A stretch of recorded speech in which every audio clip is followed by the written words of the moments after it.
so nice to see you guys again. I know it's been a bit of a elongated break, but we're back and earlier than anticipated here. CCG have their second round matchup, and it's against return of the Middlesticks. Pretty mid-tier seeded team, I'm pretty sure. I want to make sure I get this right. 18th seeded squad here. Just came off a pretty banger game against number 15 Teamless Revenge. It seems like a lot of these games have been as quick as possible. CCG got their game done in 23 minutes. Team Ambition, another squad, the number 1 seed, got their game done in nearly 24 minutes. And a lot of these squads were knocking down competition quickly, as expected. But Bonfire, there were a couple of games that haven't gone as expected, as it always happens in the open qualifiers. Upset City shows up in the darkest moments.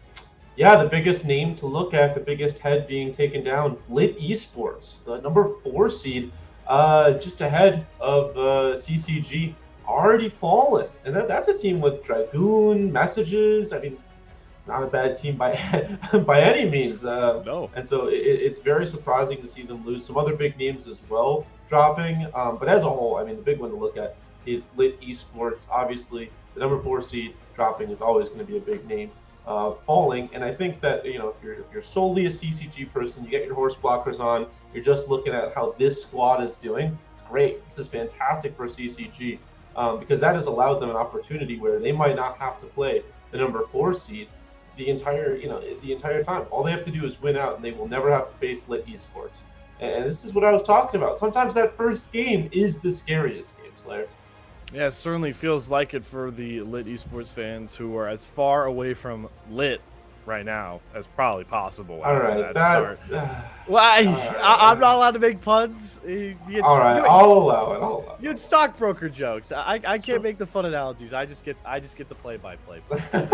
the PBPP. PBP. Yeah. No. Okay. You are. Go back to your play-by-play. No more. Let me do all the. No, that was not bad. That was not bad. I'll give you that. I also, I don't even know if this was intentional. You said return of the Middlesticks pretty mid earlier on, so I have to tip my hat for that one as well. You know what? I didn't even think too much about that one. I didn't even catch that one. But speaking of return of the Middlesticks and mid, return of the Middlesticks had some serious success through their mid lane. Max in that last game ended, I believe, 12-2-8 on Syndra in their win against the number 15 seed in these open qualifiers. So certainly something you're going to watch out for against return of the Middlesticks in this match. We'll see how the pick ban phase goes in this one. We still are awaiting, I believe, Detro to join lobby at this very moment. But like we mentioned earlier, higher seed gets to select sides for these BO1s. So CCG will take blue side back once more. And the way they drafted blue side last game, why not just try and run that comp back, huh? Yeah, I think had a fantastic draft. We talked extensively about how much we liked the way that their lanes and the way that their jungle and support set everyone up. So I think if they're able to have half as good of a draft against Return of the Middlesticks, they feel like they're in a pretty good position.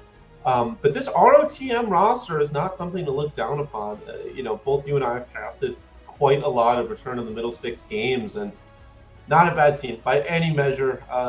In terms of like names people might recognize, you said it, Max 108, very, very good mid laner. You look at Puppet as their bot laner, it tends to perform very well.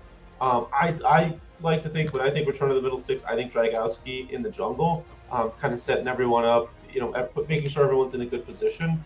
And so, it's a very good squad, and it's the same as the Tempest Gaming game where, I'll repeat it, like, you can't write off any team in the top 32. Like, everyone can win on any given day. And so this is a dangerous Return of the Middlesticks team. Certainly is, and it's rounded out by Cookie Crook in the top lane as well, or Kookie Crook. I should, as the SoCal native, I probably should have a handle on when Kookie is out there, regardless. Is that like slang? Is that SoCal slang? Yeah. A kook is somebody who's like a noob, basically, at surfing, and they get in the way of people. That's what they're called. So there's a little bit of knowledge for you. I bet you weren't thinking you were going to get on a League of Legends broadcast in the open qualifiers, but not a lot of surfing here in the Midwest, Slayer. That's true. I mean, you guys can go wakeboarding on the lakes, right? I mean, that's a thing. Yeah, we go. You ever go tubing, where like you have a boat Yeah, pulling a yeah, tube yeah. behind? It's a lot of fun. Anyways, we're totally off the track. Yeah, anyways, Cookie Crook in the top lane rounds this compound wrong with Boy Wonder, who's looking to be a pretty big superhero for this squad in the open qualifiers. He rounds out the support to go alongside Pape. So, like your Bonfire mentioned, certainly a squad you're going to want to look out for. Certainly a squad that I know Detro has some experience, or has at least seen games, probably scouted this squad as well.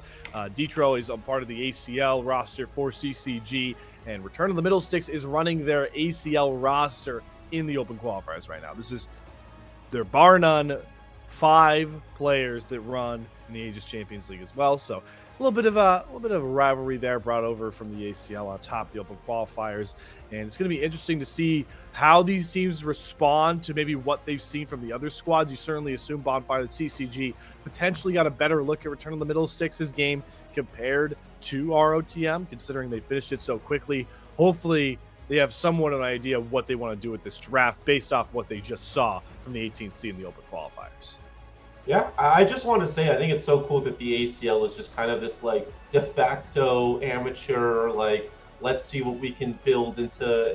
It's almost like, if you were going to rank it LCS, NACL, and then I think you would say the ACL or NACL OQ and then the ACL.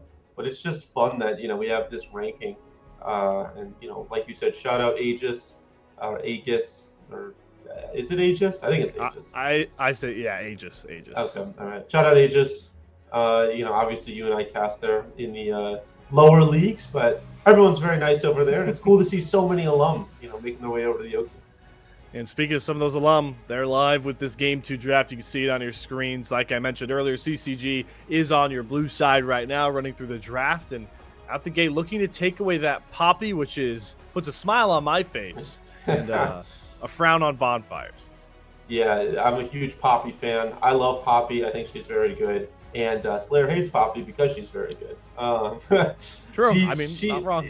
It's an incredible champion in terms of the damage, the CC, the tankiness. It just does so much. And it really shuts down a lot of the most cringe, annoying champions to go against. And so it's a great ban, especially if CCG wants to go for one of those cringe champions.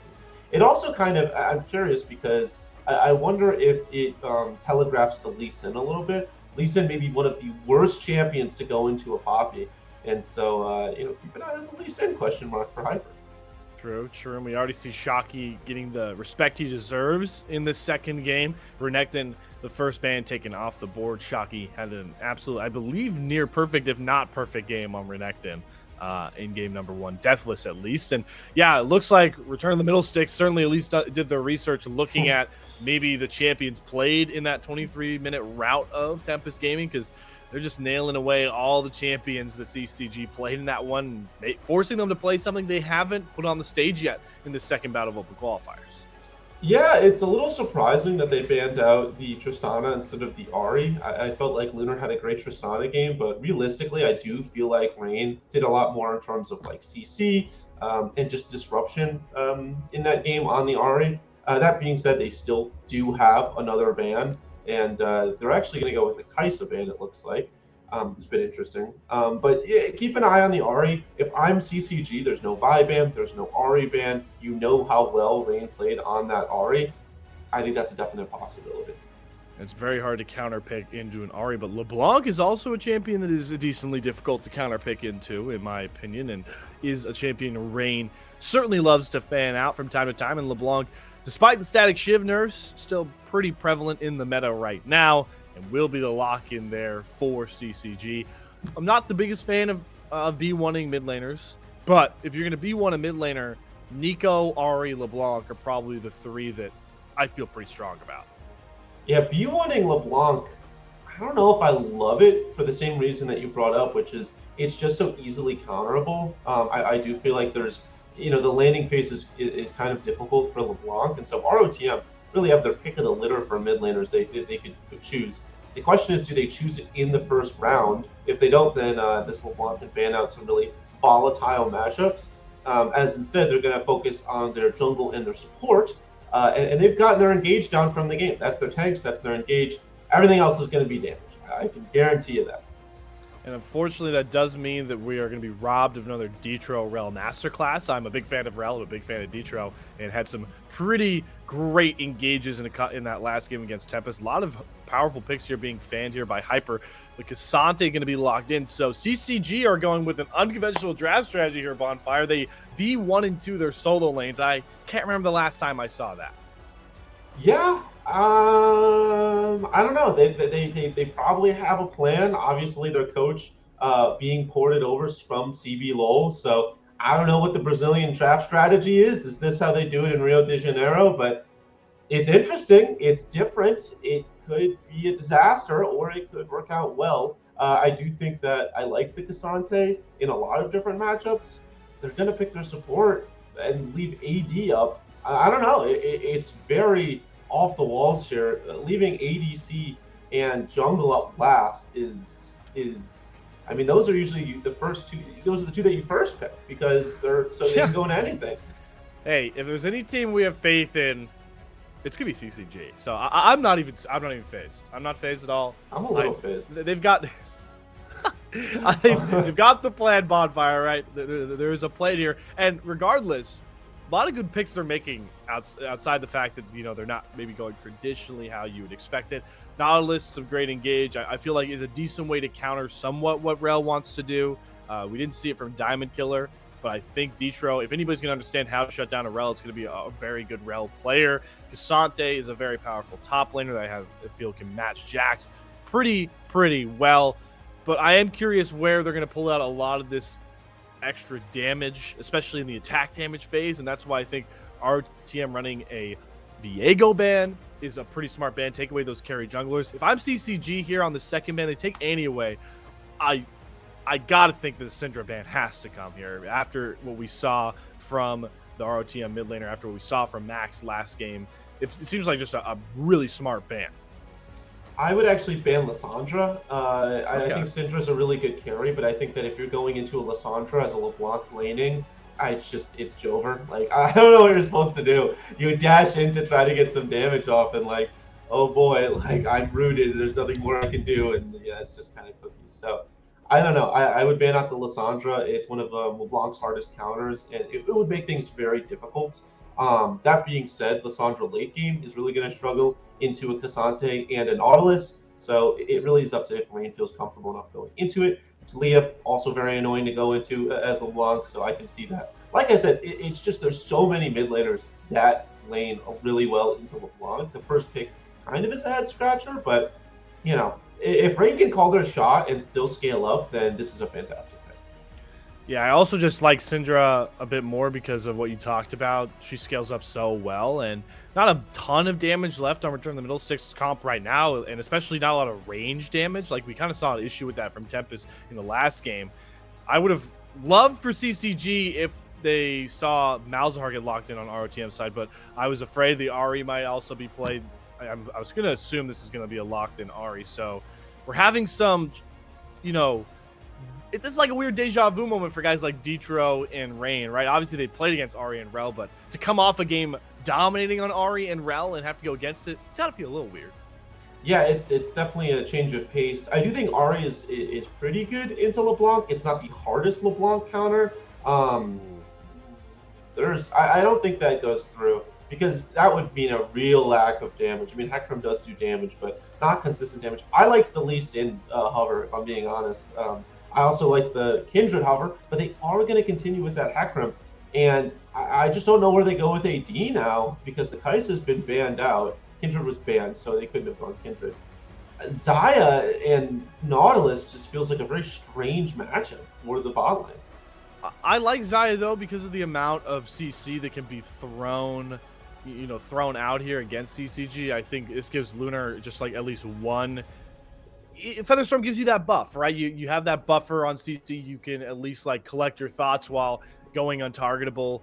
Xayah can also scale up pretty well alongside and be a pretty big damage threat. So I'm definitely a big fan of the Xayah in this one. It does still give ROTM that counter pick up, but it's an 80 carry counter pick, and there really aren't too many real big counter picks when it comes to 80 carry matchups. Regardless, the Sivir being hovered here would certainly be intriguing. And I want to quickly get back to that Hecarim point because, Bonfire, I think you bring up some good points. But if there's any jungler that has a similar play style through the early, mid to late game compared to Lee Sin, it might not be mechanically similar, but Hecarim's going to want to do a lot of the same things that Lee Sin does. So Hyper wanting to play the same play style here for the final game of Saturday in the Open qualifiers. Yeah, I think the Hecarim pick's not the worst you can make. I'm just looking at this Sivir, and I'm just befuddled. I don't get it at all. I'm sorry. There's Ashe up. There's a lot of other really good AD carries up. You're also laning with the Rel, and so it does feel like there's just, I don't know, there's going to be some, I mean, Rel always wants to go in. There's not really any supportive moves that you have as a Rel. It's all kind of, focused forward. And Sivir almost never wants to go in. And so, I don't know. I'm a little blown away by that pick. But I've seen crazier things in my time. There's also a reason these people are playing and picking, and I'm not. So right. I will use my little bit of expertise. But as a whole, they can pick whatever they want. But yeah, does it not feel like it's going to be a little disjointed in the bot lane? And that's just kind of what I'm getting from this. It actually, weirdly, the more I look at these comps, I feel like they both have really similar ideologies, and it's intriguing, right? You have a lot of engaged tools on either side, and especially in similar, kind of roles here. The jungler and support on either side have a lot of engaged tools, a lot of ways to gap close as well to get those engaged tools going. But the sort of cherry on top here, Bonfire, is both AD carry picks have ways to, stutter, delay, disrupt some of those CC chains. You have Zaya's Featherstorm, and you have a Sivir Spell Shield along with On the Hunt Speed Up to create some distance. So we have two comps that kind of want to play similarly. And on top of the fact, I didn't even mention the fact, both of these junglers, both these mid laners, Rain and Max, are playing mid laner mages that are all about shoving the wave and roaming too, post 6. So this game is going to be really interesting because we have very mirrored ideologies trying to see which one can really complete their goal. Yeah, I do think I would give ROTM the slight nod when it comes to the side laning. Obviously, Jack's better at that than the Cassante. I think when it comes to team fighting, you got to give CCG the slight edge. You've got the Hecarim, you've got the Cassante, you've got the Nautilus. Like, they're going to have slightly better team fighting. But as a whole, they're very, very similar comps. Both of these ADCs are fairly short range. And they also, most of their damage isn't on their auto attacks, but rather their abilities. You've got mid laners who are roaming mages, like you talked about, good for poke. If they get their full damage combo off, it's one-shot potential. Both these junglers trying to set up for CC. So yeah, very similar styles. I would say the biggest difference is in the top lane and also the jungle.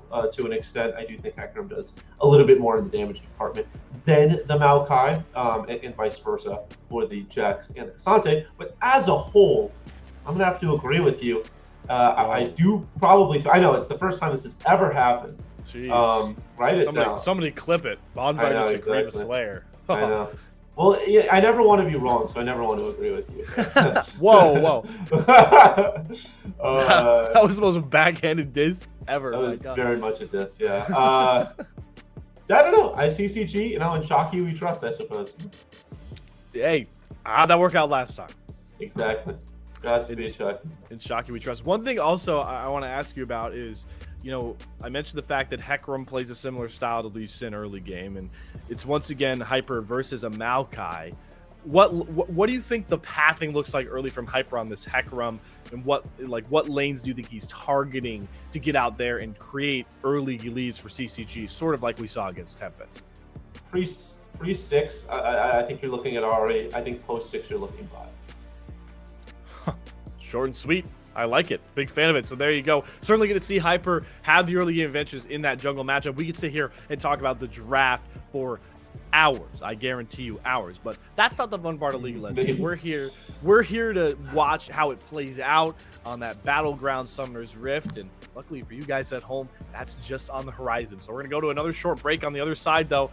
Time to see if CCG can stay perfect on day 1 of the Open qualifiers.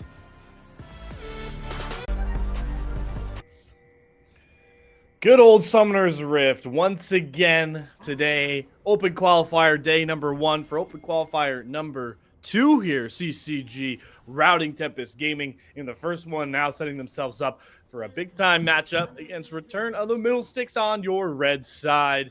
Big spot to see if CCG can continue where they left off in the first qualifier set. And we certainly had an intriguing draft, a less meta-oriented draft compared to last time. But hey, this time Bonfire, when Hyper walks up to that brush to invade red side, there wasn't 5 people waiting for him. Yeah, I think Hyper saw the Maokai queue and just immediately had like PTSD flashbacks of all 5 members being there. But luckily, it is just the tree, and Hyper's a big fan of deforestation, so he's gonna enter that with malice and leave with a ward. I will say, you know, we see everything here at production and us casters. Cookie Crook is a 1 million mastery Jax, and so, you know, if I was in that game, and this is my favorite bit in the world, and everyone who's watching is free to steal it. Whenever you get into a game and someone's above 1 million, you type in all chat as soon as you get in there, first time, and then whatever champion with a question mark. And it's very funny. It's always a good laugh. That's what I would recommend to all of you League of Legendsers out there. It's a good bit, and you know, just say Bonfire sent you. Yeah, just spread the word, spread the gospel of Bonfire. Nobody came up with that joke before him. It was only mine. Yeah, exactly. Just, you want to talk about trademark starts? By the way, that's how you start your game. Hyper is starting on Wolves, on Hecarim. So that was, I don't remember the last time I saw a Wolves path, but Hyper certainly looking to get out on the Rift early. I'm assuming trying to set himself up to target one of these lanes with that less than traditional start. Yeah, I think it also is probably a reactionary thing because of the invade from Cookie Crook and Dragonowski. Is Shocky not going to take any damage. Boy Wonder was not very wonderful as he misses, but I think it was kind of reactionary. They were over by the buff. You went down to the buff. There was a possibility of getting wrapped from somewhere, and so instead deciding to start with the Wolves. But you're out of Hecarim. You know, the clear isn't too bad as a whole with anything, and so feels fairly comfortable doing so. Also, I want to kind of keep an eye on that mid lane.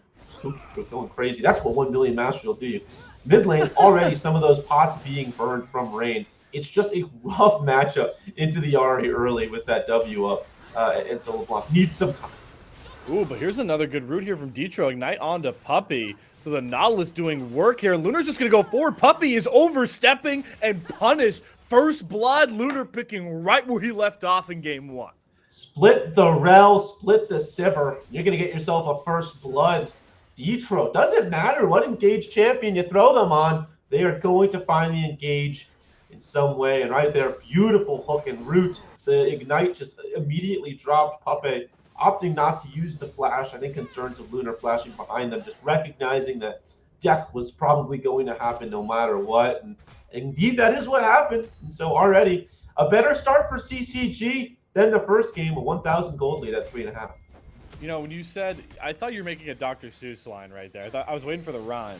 Split the Rel, split the Sivir, and I can't follow up a rhyme to that. Exactly. I was trying to think of something. I was trying to think of one for Detro landing that hook, but it looks like Detro,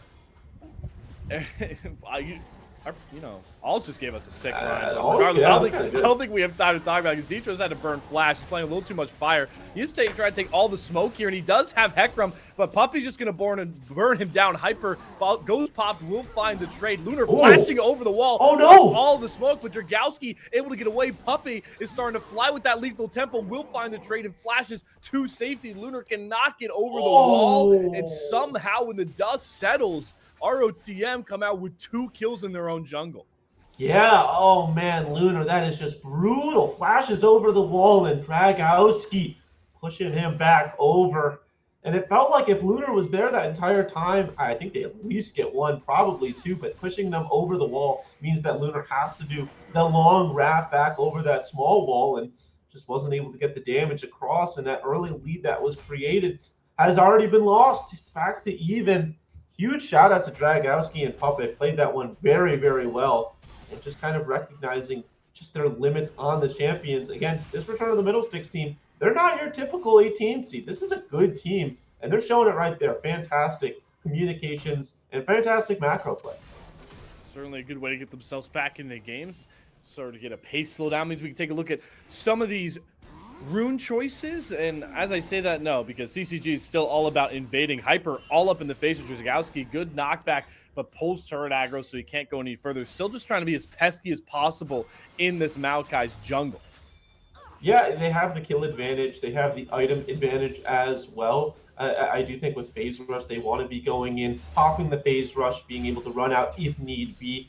No ghosts though, so it is going to mean that the damage is going to be capped, and you're probably never going to kill a Maokai straight up 1v1 unless there's a huge disadvantage. And so it does feel like they're just trying to be annoying, but it is going to pay off, especially when you have recognition of where everyone is on the map. Just be annoying, right?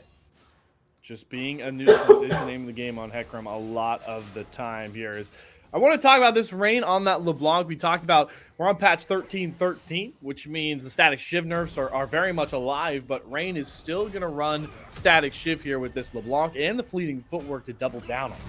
Yeah, I was about to mention the fleeting footwork. I think in the past you would see an electrocute or a dark harvest on a LeBlanc just to try to get that one-shot potential. But it does feel like LeBlanc, the trades are a bit more extended nowadays. Obviously, you still have that one-shot potential, but there is a bit more. Lunar.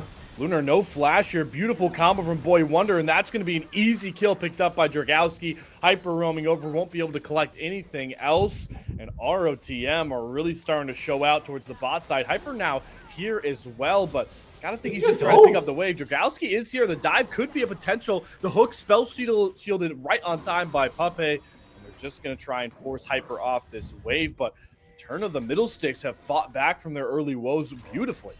Yeah, they've done a fantastic job of finding picks where they need to. It does feel like Lunar, the Tristana game, you would have been able to dash away from that. I think Lunar really enjoyed that early, or that ability to kind of create your own disengage to an extent, and also engage. Some of those jumps were like Malphite ultimates in the last game. And this game, 3-6, just kind of feels capped a little bit. Really hasn't been able to get in or get out as comfortably as they want. And this could be something that other teams try to look at as a potential weakness of CCG in future games, is that Lunar really enjoys the ability to move around. AD carries like Lucian, AD carries like the Tristana are good for that. Ooh, good hook there from Detro. Max does one more charge of Spirit Rush to Charm lands, but that is one tanky Nautilus. Boy Wonder, though, going to get the re-engage. Max out of mana, though, at this point. Has to be careful. Rain flashing for to get the stun. There's Nature's Grasp. Might have overextended. Is going to get caught up in the roots. Both of them are, and Rain is caught out and punished. Max, the victor of that kill. Yeah, Rain just overextending. It was low mana, was low health. I don't think they had the damage either. That is just a blunder right there. I don't know. There's no really better way to put it. Just not really, respecting your opponent, and it's going to cost them their life. Yeah, not the greatest look there. Hyper, though, able to get some invade tools back. Here's a fight in the top side, though. Shocky going to show out. There's All Out. Dodges the first strike, but forward going right into Dragowski and gets popped. Boy Wonder is here now. Hyper has to use that unstoppable onslaught to just get away. And ROTM coming up on all sides of the map right now. They are playing their game right now, Slayer. It feels like every single fight that has come to fruition has been on ROTM's terms. I talked about last game, the worst thing you could do is play the other team's game. They have game planned for this, and so if you try to follow suit and try to, be on the back foot and follow what they're starting, you're always going to lose, it feels like. And this game, that has been the case every time that there has been an engage or an invade or anything of that sort from CCG, other than that early fight that they won. It just hasn't worked out well for them, and they're down 5-2 in kills, only down about 500 gold, and that's because of the CS advantage in the jungle. But as a whole, it really has felt like CCG feel a lot more disjointed than they did in that first game. Yeah, they started slow in the first game with that first blood, but after that, we're turning on the Jets now. Turn the Middlesticks is being a thorn in their side. But Shocky could be the one to recreate some sort of advantages here. Does getting some good trades on top of this Jax. But yeah, it feels like a team that especially prioritized somewhat of an early lead through Hyper's Hecarim pick is falling flat, and that could be very, very costly down the line. They're going to lose Rift Herald here. They also lost the first Dragon. Those are two neutral objectives falling that normally you'd like to see them traded. It's just kind of pretty bad. I mean, The one good thing, again, is that gold difference, but assuming this Rift Herald gets dropped for some plates, that is going to balloon a little bit for ROTM. And yeah, I mean, there's just not a lot to say. It does feel like CCG needs to create a fight on their own terms. You'd like to see Hyper get a good gank off. The invades have been fantastic, but as a whole, it feels like they're always fighting at a disadvantage. Yeah, Hyper now going to be called out for his invade, but is able to get away much faster than the Maokai. Bot side, though, an engaged Detro caught out by the Magnetstorm Puppey on a killing spree, but can Lunar find the trade? Shutdown is claimed. Hyper fighting Dragowski in the background. Nature's Grass, good flash from Lunar to get away. Will dodge out the roots. Oh, he steps into one, and Dragowski is going to punish him for it, picking off a killing spree. Now it's Hyper in the 1-on-2. Dragowski low on mana. Boy Wonder getting low, but Max is here to support him as both mid laners roam down. And it's ROTM that once again come out on top in the kill department. Nowhere for Lunar to go, and they end up falling. I actually believe that was... No, it wasn't even. You're right. Oh, man. Oh, here we go, though. Ooh, big all out. Throws it back to the turret. Shocky is styling out, and Kooky Crook is going to fall. There's the top lane dominance we expect. In Shocky, we trust. And Shocky's going to stabilize this game just a little bit. Should get a lot because of the pushing wave as well. I think maybe 1 to 2 tower plates. The demolish damage. Whew, not bad at all. I think can get 2 plates here. So that is that's the idea that not all kills are created equal. Because right there, you get 2 kills in the bot lane for 1, and then that's about all you get if you're ROTM. Meanwhile, Shocky gets a kill and 2 plates to go along with it. So you're happy about that if you are a fan of CCG, as their gold lead is back up to 700 gold. Shocky's just kind of a rock, isn't he, Slayer? He is a rock, and this CCG roster is absolutely solid like a rock when it comes to farming. They're once again across the lanes, at least slightly up or very heavily up. Hyper, in fact, is actually nearly double the CS right now of Dragowski, who, funnily enough, is sporting a bounty and targeting Lunar here with that Nature's Grass. Does have it land, trying to go forward. Finds the root. Lunar does not have Featherstorm up. He has nothing up to stop it, and Puppey will find that kill. Dragowski may be lacking in farm, but boy, is he playmaking across the rift in this one.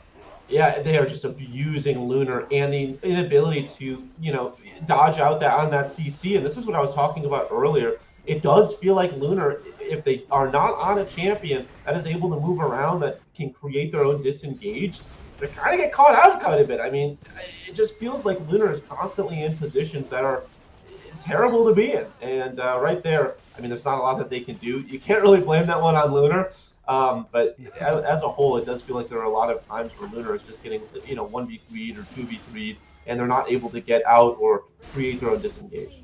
Well, here comes the response, though. Cross-mapping is the name of the game. CCG, they're looking for a topside dive on a Kooky Crook. Detro uses the depth charge, counter-strike. The stun does come out. They're juggling the aggro. They got 4 people here. Shocky is just waiting in the wings as Hyper will find that kill. Good response here to the Drake take on the bot side. Yeah, Lunar's going to lose a lot. It feels like they're just weak-siding Lunar at this point. They're not that far behind in the CS department or the kill department, and so Lunar will be a problem late if need be. It does feel like giving, Shocky that turn advantage and the kills and, assists and all that kind of feels bad if you're giving it to a Cassante, but it's Shocky, so they're probably going to make Cassante look like a Fiora. But yeah, as a whole, hold on a second. I think Max should be able to get out with Spirit Rush. It's just so hard to catch that pesky Fox bonfire. Spirit Rush is up. It's hard to catch an RE regardless. Everfrost also helps create distance. Flash was available. There was no world where Max really drops there, but you do bring up a good point, right? It feels like the gold is funneled on to the correct targets when it comes to ROTM. I mean, a 3-0-4 Maokai, maybe not the best gold you want there, but as you could get a better look at the gold here, the important part is Puppey, who you're getting a look at now, is 1,800 gold ahead of Lunar. That could be devastating once we get to those big fights. I think the important part is that Dragowski has taken a loan. He is in the negatives. He is currently in negative gold right now, which obviously part of the runes, but it does look kind of funny because everyone's in the positives. Oh, I'm sitting on 1,400, and Dragowski's like, if I don't pay this loan, the bank will seize my property. I need to pay this off. Doesn't he know that student loans have been paid off? Come on, Dragowski. No, as a whole, you want to look at Puppey. Look at that gold difference on this Sivir. So Puppey is going to be the priority target. It feels like they are flashless, but there's no neutral objectives to take. You got to give credit to Dragowski. Done a fantastic job of ensuring that they are taking the neutral objectives when they have the strongest power. And now we're getting into that mid-game bonfire where the lanes start swapping. We get those intriguing main lane matchups. As you can see, Shockey down here trying to get a turret plate, but gets charmed and Everfrosted. Really want to get the Demolish off. Max going to do some solid damage, but doesn't want to go for the full engage. Shockey really litmus testing how tanky he is. It does have Hyper in the wings, and so not really any concerns of walking that way, but was a little bit interesting as Rain's going to get stunned up, but they are on the LeBlanc, so they should be fine. Haven't seen a lot from Rain this game. I think I've been very critical of Lunar so far, but Rain actually might get caught. Yep, Has gonna have to go for the clone distort here, but with that demonic embrace, it's just too easy of a kill. Dragowski now on a rampage, but here's the cross mapping once more. Hyper done a really good job of doing so and will actually pick off Max. So it ends up going 1-for-1 as we're just gonna swap turrets, swap kills, mirror each other the rest of this game, it feels like. A little bit of a handshake right there, and yeah, I mean, Rain gets caught out. I was talking about how important of an ultimate Nature's Grasp was in the last game and how it felt like it wasn't utilized to the best extent. This game, Nature's Grasp has been do or die. Every single Nature's Grasp has felt like it's landed. And yeah, it feels like this has been a fantastic game from Dragowski. I talked about in the pregame, this is one of the better junglers in the 32 teams in the OQs. And right now he's showing out 4-0-4 on this Maokai. And a lot of times you don't want your tank to get the kills because that means you have lack of damage. But when you're on the Maokai, there's damage, there's tankiness, there's engage. There's just so much that they do. I think you're happy with it. And now he's got a big shutdown that you can see Hyper's trying to claim. The stuns are coming across. The all-out is there. He flashes away so low, but Hyper is coming, and Hyper will claim that shutdown. Big gold influx to CCG. Yeah, and that's huge that it went on to Hyper as well. I was concerned it was going to go over to Detro or on to Shockey. I mean, as good as Shockey is, I mean, it is on the Cassante as Kooky Krook. Uh-oh. Kooky Krook looks like he wants to die with his turret there. Pops Grandmaster at arms for the extra defenses, and now he's going to start running away. Great Max hook, though, from Detro will lock him in. Flashes down River and is able to ward hop to the pink, so Kooky Krook with some fancy moves will actually get himself out. We'll see if Max has those same fancy moves. Hyper diving forward. Good Everfrost to lock down the Horsey. Has 2 more charges of that Spirit Rush. Did dash away both times. Hyper has the recharge G, going to go forward, knock him into the wall. A couple spins of the blade, and Hyper is on a rampage. And Lunar picked off in the background. Yeah, kind of the story of this game. Hyper doing everything that they can on this Hecarim to make things happen. You talk about that Spirit Rush just being impossible to get picks on. Hyper finds a way, and Lunar just overpushes it, feels like.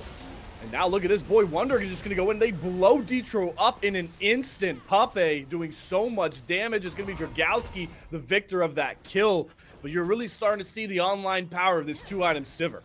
Yeah, Sivir's doing a lot of damage. I think you also have to give credit over to Dragowski and Boy Wonder. How many times has just someone been so locked up that there's nothing that they can do, allowing Pape to free hit as this Dragon, which is sole point, they are Detro-less. Lunar is just walking up to mid lane right now. There's nothing that they can do about it, and that's sole point given up for free.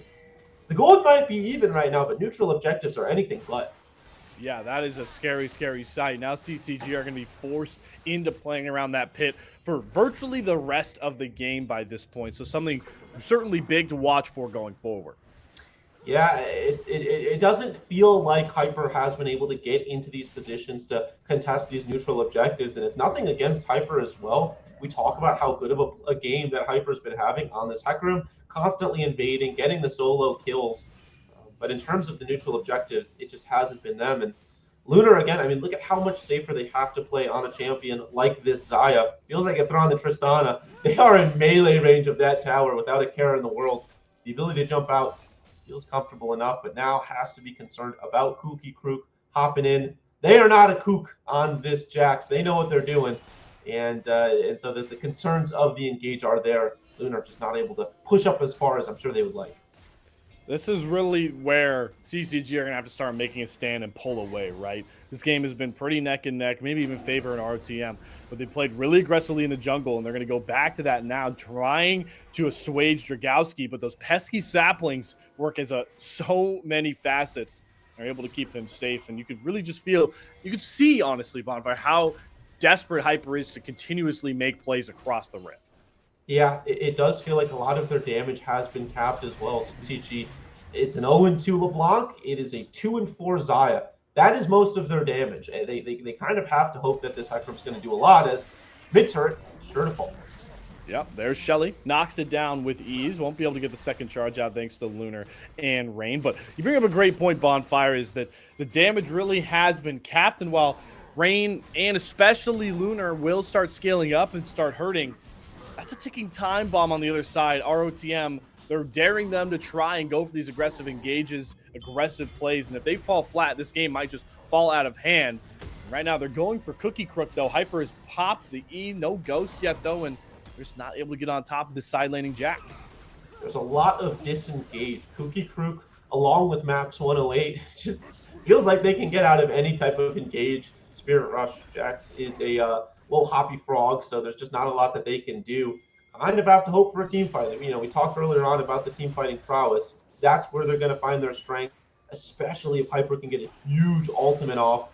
But hasn't really been the case. Honestly, I don't even think I've seen one ultimate land from Hyper yet. It's kind of always been in a disengage format. And so they need to fight as 5, and they're trying to group up for that. But the Jax is making it difficult because of the side laning prowess. Yeah, that's the name of the game, too. We talked about that, right? Return of the Middlesticks have that side laning advantage. And if they could just continuously pull CCG away from these 5v5 fights, how does the rest of this game look? You can see right now CCG certainly gearing up and grouping up as 4, trying to create something, but ROTM are just so comfortable in their game style right now. Yeah, they have the front line, Dragowski and Boy Wonder in front of Puppet. I mean, this should be a Puppet that is never touched. If this Sivir is getting caught out, either the Sivir did something wrong or CCG did something incredible. And it's going to have to come from a flank or a great hook or just burning and focusing Puppet. But you have to be concerned about that Ahri damage. You have to be concerned about the Jax damage. And so I think Puppet is having a pretty grand old time on this Sivir, just able to free hit, go turret mode and stand in the back line. And it's just very difficult to touch Puppet. And that is a 5, 2, and 3 Sivir. And so you cannot ignore that damage either. And you can see the pressure of those dragon stacks from Return of the Middlesticks really starting to show, because constantly CCG we're already moving over, trying to clear out vision a minute 50 before the Drake even spawns, and now ROTM have control of most of this vision. But it really starting to feel like, Bonfire, this game could be decided by this next Drake fight and ensuing secure. Yeah, right now they cannot go in. They recognize that Hyper is not with them. He's farming up his Krugs, trying to get enough gold to hit another item spike, and is actually in a good position for a dragon if there was a flank opportunity. But the issue with Hyper is that is your jungle. And so normally you'd say, all right, our most fed member, a little tanky, does good damage. We just want them to do as much damage as they can and then die. And I think that's what Hyper wants to do. But there's only one smite on CCG. And so if Hyper dies here, it could be a disaster. Yeah, they're going to go right for him. The Everfrost into the charm. They find the shutdown. Hyper is caught out, and that might just spell disaster. Jungler down for CCG right as the Soul Secure Mountain Drake hits the Rift. 700 gold. That is the Soul Secure Mountain Drake coming over. That's what I'm talking about. Hyper was trying to find a good flank angle, wanted to find a good position, just didn't find it. And again, if you get caught up when you are this Hecarim, as great as you played Hyper, that could be the game. And I don't know, that one feels kind of damning. That Soul's going to be for the rest of the game.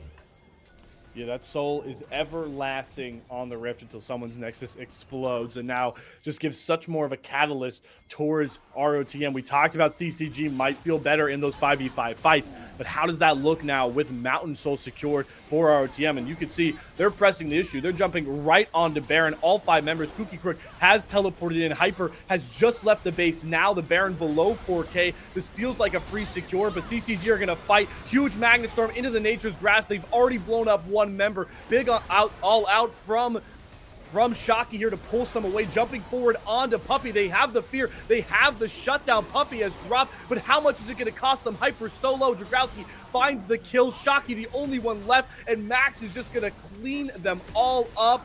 Baron and an ace for ROTM as they bust the game wide open. Return of the Middlesticks. Do not forget the name, as we're going to watch this one over again. If you're a CCG fan, avert your eyes. This is getting rough right now. The 5 seed getting routed. They just engage a little bit too early. And there goes the Nautilus. So it's already a 4v5 before this starts. And it feels like as much as Lunar's trying to do, as much damage, as much as Shockey's trying to do, it's just not enough. Dragowski basically at full health this entire time. They don't touch the Ari the entire time. It's just kind of a disaster. And you said it perfectly. That is the ace. That is the Baron. The coffin is being nailed shut. They're about 5 feet under right now. The pallbearers looking down as this one might be an early grave for the members of CCG. And it's just the Mountain Drake, you saw in that replay how much effect it has on capping Rain specifically. LeBlanc, in her purest form, is all about bursts, all about blowing somebody up in an instant. And Mountain Soul just completely negates so much of what Rain wants to try and get done, even onto those squishiest of targets. And yeah, oh boy, Hyper. Yeah, Onslaught of Shadows has to be used again defensively by Hyper just to get out of his own jungle as ROTM bear down on the mid lane. Yeah, I will say Rain does have Ludens along with Static Shiv now, so that is a fairly good, power spike in terms of doing the burst damage. But again, I mean, when have you been able to see them get a dash off onto an enemy team? It just doesn't feel possible. Cookie Crook pulled over the wall by All Out, trying to jump over, but can't get out yet. The Nature's Grasp creates some distance. They do find a kill on the Cookie Crook, but how much is it going to cost them? Hyper goes on top of Puppe, nearly drops him, able to flash over the wall. Rain trying to do as much as he can, but Dragowski is just claiming victims left, right, and center. A double for Dragowski, a double for Max, and that just might be all she wrote. CCG, the base is broken open. Baron empowered minions bearing down on the Nexus turrets, and return of the Middlesticks have an upset on the mind, and it might become the clear vision. Return of the Middlesticks get themselves an early mantle for their fireplace, and CCG dropped to 1-1. 500 has never felt worse. CCG, if they hope to go 4-1 for the rest of the open qualifiers, they need to go 3-0 tomorrow. And CCG, I think this is probably the last thing that they wanted. You want to go 2-0 if you're a top 10 team in the early game or in the first day. Second day, that's when you can maybe drop 1 or 2. But now they have to go perfect if they want that 4-1, and they need to go 2-1 if they want to even advance tomorrow. So dropping that game feels really bad. Turn of the Middlesticks just should not have been slept on, and that's going to be 1-1. I don't think either of us expected that from today. No, certainly thought that CCG would get off the foot with a 2-0, despite, fifth number seed regardless. This team was a top 8 team in the last qualifiers, and that was before they added big-time players like Detro and brought Hyper into play as well. So certainly not the game you wanted to see, and a bit of a wake-up call. And hats off to Dragowski in this one. He led the team in damage on mostly tank Maokai. 7-1-11 in this one. So hats off to Return of the Middlesticks as they move themselves up to 2-0 and set themselves up for a big-time game to start off tomorrow's action. CCG, I think wake-up call is the best way to put it. Tomorrow they have to, there's no room to really fall behind. If they go 1-2, by the way, tomorrow, that's really when it starts to get rough. I will say winning the first game means that they're not in a terrible position. They don't have to go perfect tomorrow. They can still, afford to lose a game, but you just feel so much better if you go 2-0 in the first day. You're against worse opponents in terms of just off the basis of rankings, and you're in a good position where you don't have to win out tomorrow. You also don't have to win the majority, but they are not able to do that. I also think, realistically, they got outclassed that game. This wasn't a game that was gimmicky. This wasn't a game where they lose it at the very end. They did not throw any leads. Throughout the entire game, they got outclassed, and they just kind of got destroyed at that last game. Yeah, they had a vision there. Certainly some different champion picks coming out here, trying to create some early game advantages, but Return of the Middlesticks had the answer. After that opening sort of skirmish they lost, they had the answer at every single avenue and certainly deserved that 2-0 marker and win over CCG. But there, we still want to pick an MVP out here, Bonfire, and I do want to sort of pick your mind a bit here, because there's a couple of stances, right? Hyper statistically had maybe the best game in that loss, but there was a lot of big players in game number 1. Where exactly are you leaning with that MVP pick? I think that I have to go Hyper. I do think Shockey's not a bad shout. I think Detro had a very good series. I think Lunar and Rain had fantastic first games and then really dropped the ball in the second game. I think they know that. I do think that, again, if you're an enemy team in the future looking at the CCG roster, you're looking to limit those ADCs that get out early. I think also the drafting. Yeah, we talked about how we believed in the drafting and how it was a little unorthodox in game 2. I just don't think there's any way you can pick mid first again, or leave your ADC till the end. But yeah, I have to give it over to Hyper. I think in terms of consistency, it was the best player today.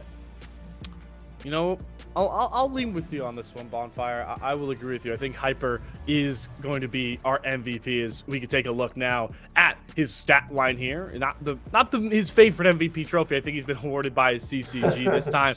7, 7, and 16. Had a really, really good, assisting playmaking game on that Lee Sin. That's why he's high in those assists, low in those kills. Only had 1 kill in that win, but on the Hecarim, was so close to really breaking open a couple of those fights, and hopefully we'll see Hyper and the rest of the team jump up next time. Yeah, I do think Shockey could have also grabbed that for us. I do think Shockey had a great series as well, especially on that Renekton 6-0 and 11 in the first game. And on the Cassante, 2, 3, and 4 is nothing to scoff at or look down upon. Actually, second most damage on the team in the Cassante, which should tell you something about the mid-bot and how that game went. But I think that I don't want to tell this team how to draft, and I don't want to tell this team where to go. But for God's sake, get Shockey on a carry, and I would put Lunar on something with a bit more playmaking. Well, we'll see exactly how that plays out, because you heard Bonfire allude to it, but those are only 2 of the 5 games for the Open qualifiers. This was just a warm-up, folks, for the day we're going to have tomorrow, Sunday, same time, wherever you are in the country, 1 p.m. Eastern, 12 Central for Bonfire, 11 Mountain Time. If any of you are Mountain Time watching, at 10 a.m. for me, is going to start out our 3-day sprint of games tomorrow. Slayer, me, myself, we'll be back in action. Bonfire will be back here. And we'll also have Owls behind the scenes on production. As always, was a great job today, and can't wait to work with you tomorrow. But for now, that closes things out for CCG. Make sure to stay locked to the Twitter to see exactly who the next matchup is tomorrow. And for now, enjoy the rest of your Saturday, and we'll see you back here for a big-time show on Sunday.